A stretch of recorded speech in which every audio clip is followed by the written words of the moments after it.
An argument that I've heard in passing over the last several years and then more deeply considered as a result of the videos in this course is that the United States is too big to function well as a republic.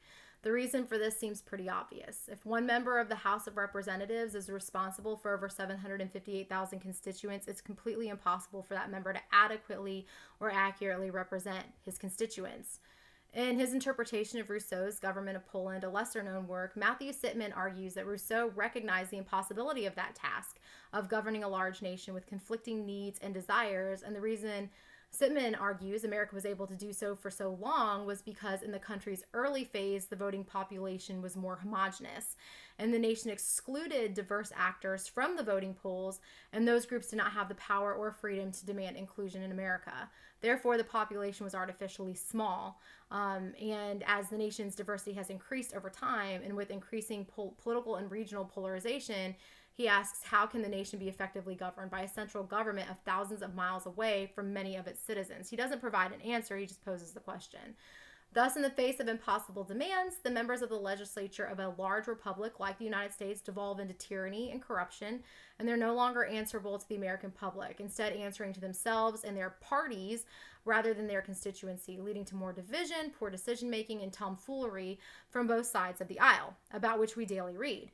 Now, Dr. Livingston suggests that maybe a solution to the problem would be to consider secession of American regions. His argument centers around the theories of original constitutional interpretation. He argues it was always understood that the states would be able to secede as the nation grew, and it was not until Abraham Lincoln that the Hobbesian view of government began to take hold and the right of secession was denied. I take exception to that appraisal. One of the only times secession was seen as an imminent threat in the antebellum period was actually in 1832 during the nullification crisis over the Tariff of Abominations. I found it interesting that in both his lectures and in his article, Dr. Livingston doesn't mention this really contentious time in our history when we very nearly came to war. And it wasn't Abraham Lincoln that denied the states the right of secession. It was Andrew Jackson and his proclamation regarding nullification on December 10th, 1932.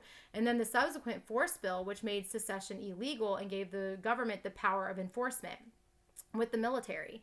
He clearly, Jackson, laid out the idea that states could not nullify federal law based on what they believe might be the intent of that law if Congress was given the authority to pass that law via the Constitution.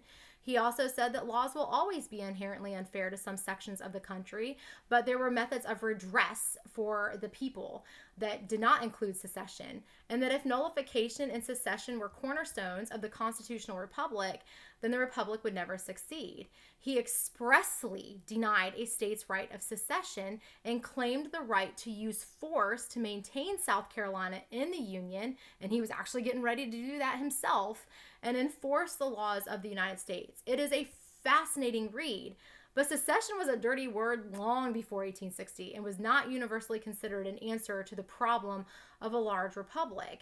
And Dr. Livingston reminds us that when the Constitution was ratified, the largest city was only 30,000 strong in Philadelphia. And that's important to remember, but I think it's also important to remember that the founders of the nation understood that the nation was going to grow.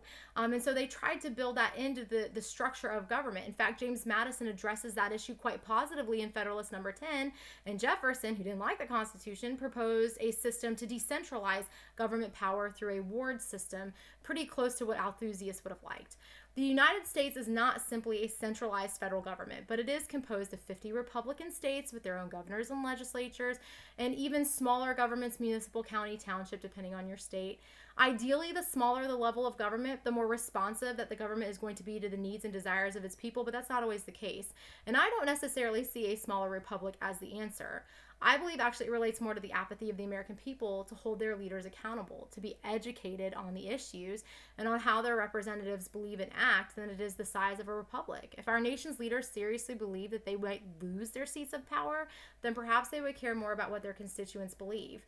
Even when voter turnout is high, it doesn't always necessarily mean that those voting are knowledgeable about what they're voting for.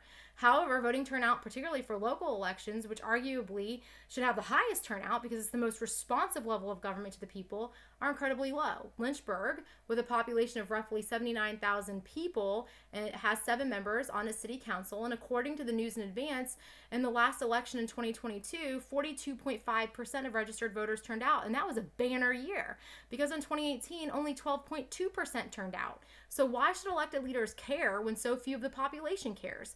How will breaking the nation into smaller regions encourage people to voice their opinions when they don't voice them in the level of government which most directly represents them?